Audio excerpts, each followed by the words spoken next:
Hello YouTube. This is a video response to Tim Pool's Antifa felony conspiracy trials have begun. Anything said in this video is going to be my opinion and my opinion only. Any persons spoke of in this video will be spoke of that you should know. It's only alleged. Anything that I say is only alleged. I'm not making statements about anybody. I'm just giving my opinion, and everything is done allegedly. That having been said, Tim, to answer a quick question that you sort of posed is, do I think felony charges should apply? No, I do not think felony charges should apply.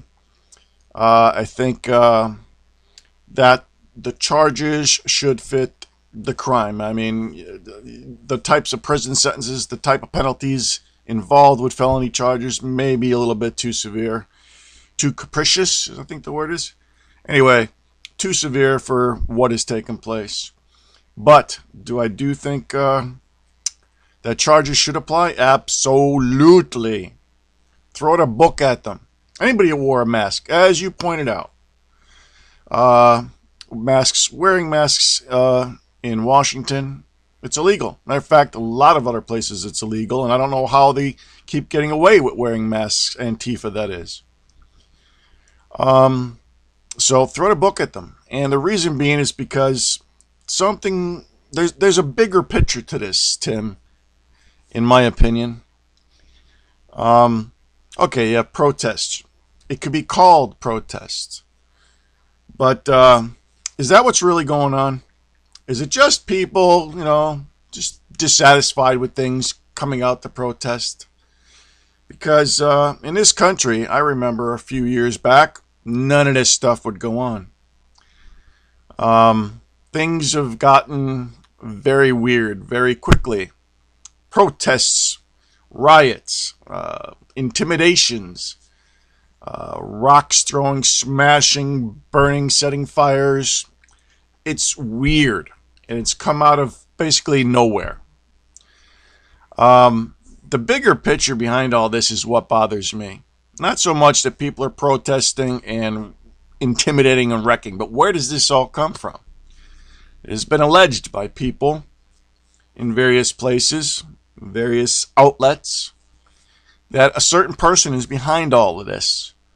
Specifically one person. Now there may be others. There may be other entities, other groups. But specifically one person is behind this. So that person has been alleged to be good old George Soros. George Soros, the founder and funder of Open Societies Foundations, which has an endowment of what? Whoa, 19 billion. You kidding me? And didn't he just, George Soros that is, didn't he just transfer 18 billion in addition? Let's see what this says. From the IRS, 2013. Retrieved 18 May 2015. So this is old. So 19 billion. Tack on to that 18 billion. That's a pretty mighty entity.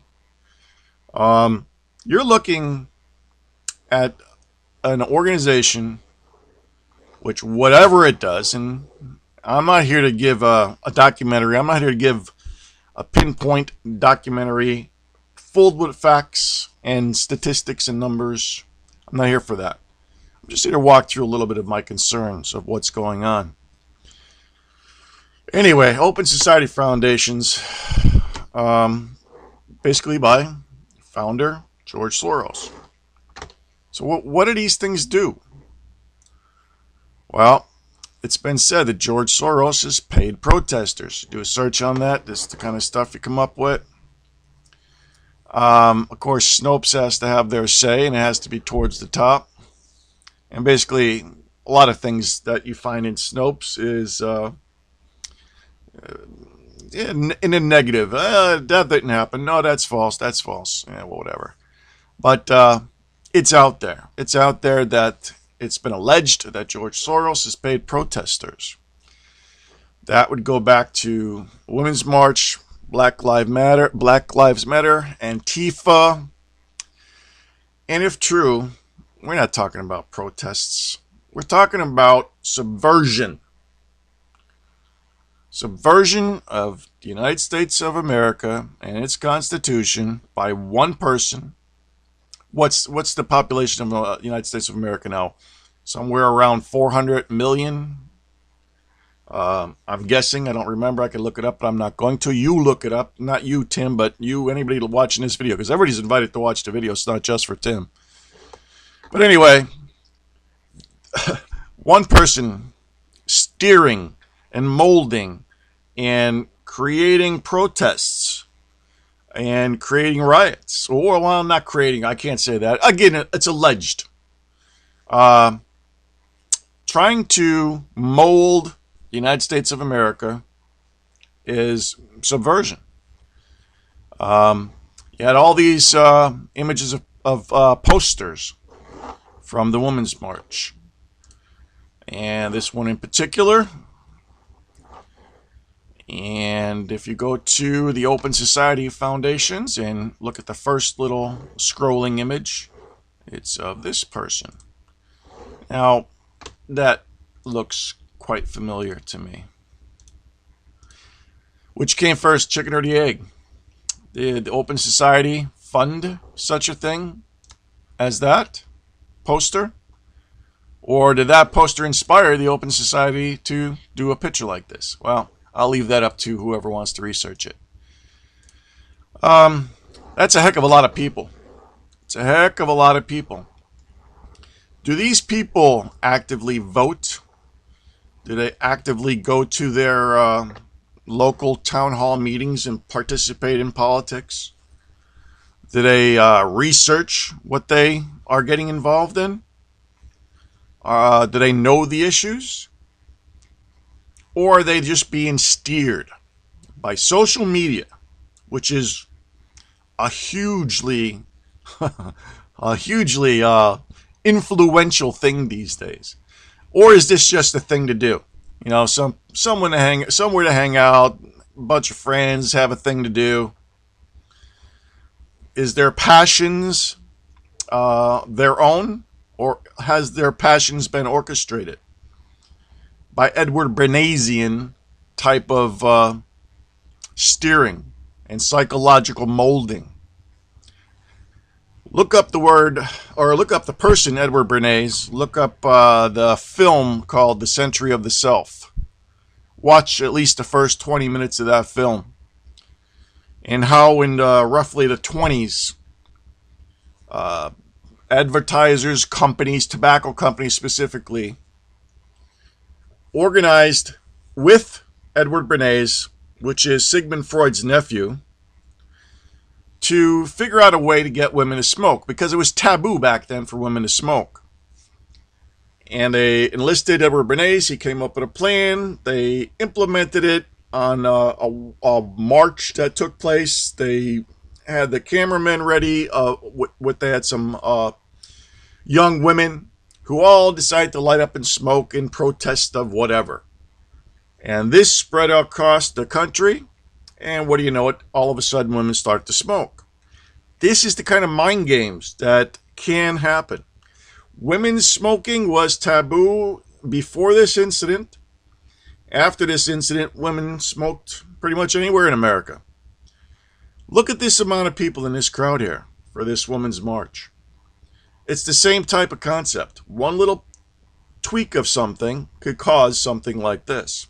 This is subversion on a massive scale, if it is indeed going on.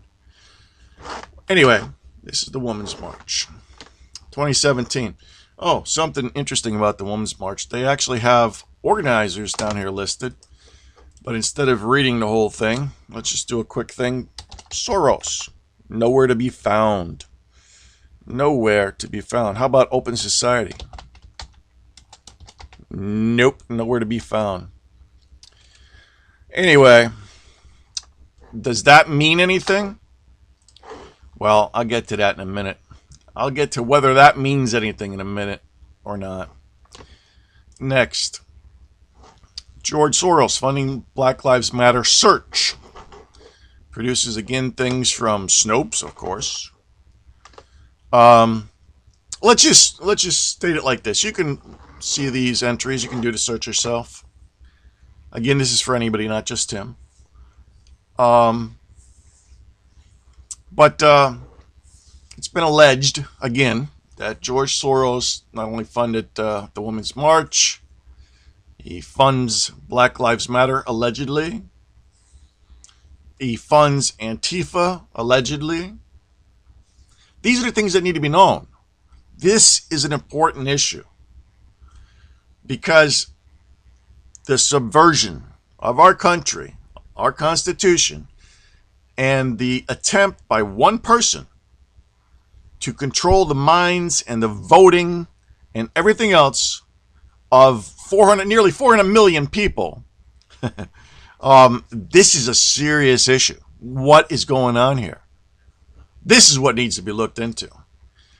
All right, so it's been said by Snopes and whoever that, nah, he didn't do it. Well, I don't know. I don't know if this is a reputable source, the Washington Times. I don't know. But it's one of the ones I've come up with. The man behind the Women's March, the man behind the women, George Soros, gave $246 million to partners of Women's March.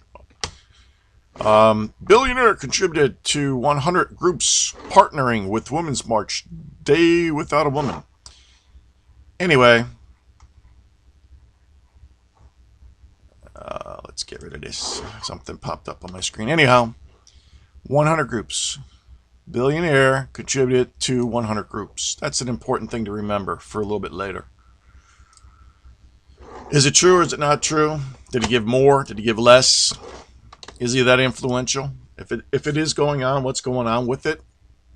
Why is the DOJ, Department of Justice, or anyone else for that matter, FBI, whatever, not doing something about this?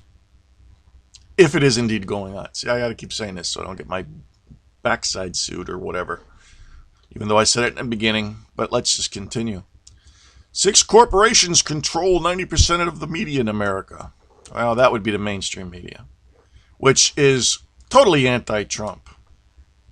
I think that could be taken as a truism that the mainstream media in this country is really, really against Trump.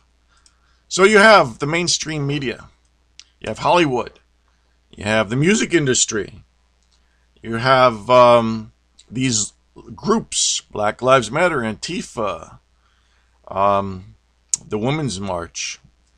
You have all of these pushing for a negative view of Trump. Why? Why?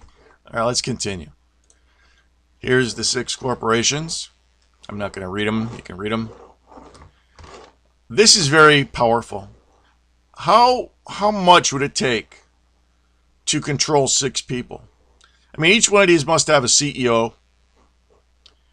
So if you want to control what the United States of America watches, learns, listens, grows, their opinions, all you need to do is control 6 CEOs. It's going to be that hard? I don't know. Is there incentive to do it? Well, if you want to control the world, I guess there's incentive to do it. Can people do it? Well, maybe a multi-billionaire can do it. Maybe multiple multi-billionaires can do it. Maybe that's something called the New World Order. Maybe that's something called the Illuminati. I don't know. Look into it. Next. This is the kind of crowds you get with that kind of money. Allegedly. Look at these. Look at all this. This has not been done in America going back only a few years ago. There was no black against white, civilian against police. There was none of this stuff back then. Something has been changing. Has that changing been coincidental, incidental, or has it been orchestrated? This is a massive problem. If it has been orchestrated, this is a massive problem. It goes beyond my words. Let's continue. It reminded me of the movie The Godfather. The Godfather ran an operation, a family-owned business, a family-run operation. Do you know what that was? Do you know what was the family-run business by what was portrayed in the Godfather movies? No, it wasn't the mafia. It was Genco Oil Company, oil importing. That was the family business. Or, of course, it was a front. So, what is open society? What is open society? Am I making a tie-in, an illusion that it's possible that open society might be something more than just trying to help? Let me see if I remember correctly with this open society. There's another page over here. Look at this. In the news of open society. Rockefeller, Open Society, and the Ford Foundation announce efforts to whatever. It doesn't matter. That's a pretty powerful group right there. What are they doing? What is going on? Heck of a lot of people doing all sorts of stuff. Let's continue. George Soros, home country of Hungary. Supposedly, allegedly, he was kicked out of his own country.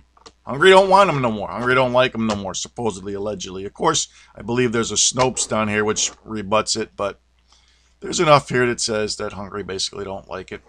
Same thing with Russia. George Soros, Russia, Putin. Oh, let's go back to the other one so you can see. George Soros kicked out of Hungary. That's what I did the search term on, but there's returns both ways. But I guess if you have billions, you can influence a couple media organizations to put their pages up. Again, we have disputing back and forth whether or not Russia likes George Soros.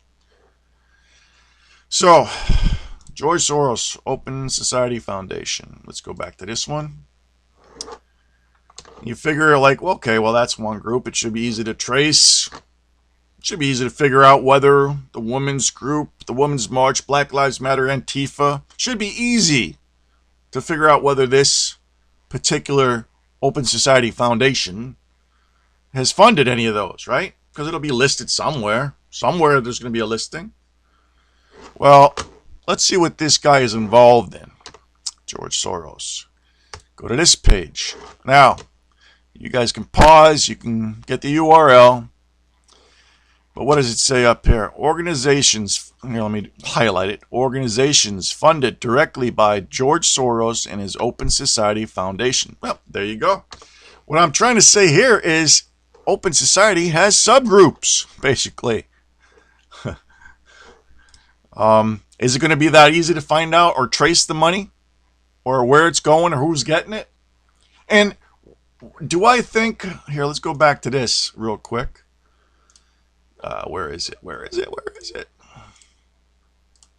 Oh, here it is.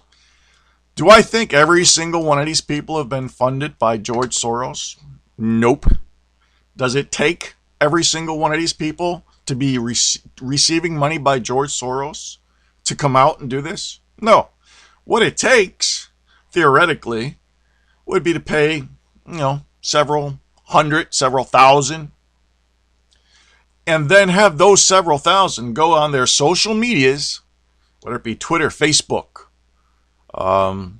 YouTube, Twitch. I mean, social media is very powerful these days. You pay a small group of people, send them out to their social medias, you're going to get a large group of people. I'm proposing that that's what took place. I'm proposing that all these people coming out, enjoying their day, doing the in thing to do, have been subverted. Not all of them paid. A small group of them paid.